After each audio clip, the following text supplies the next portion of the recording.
Nagdadaan sa gabi, pagod ang mata, gaya ng mga kamay na nagbubuhat ng ekonomiya ng bansa.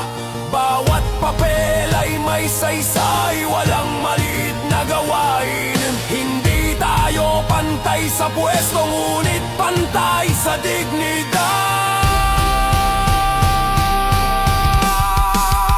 Kaya sa tuwing sisindi ang ilaw at magsisimula ang araw, alalahanin ang nasa itaas na nagtaboy sa dilim palayo.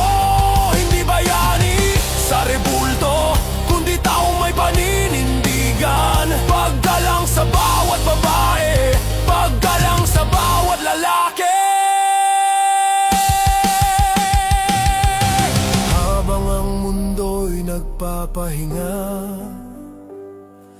may isang muling umaakyat.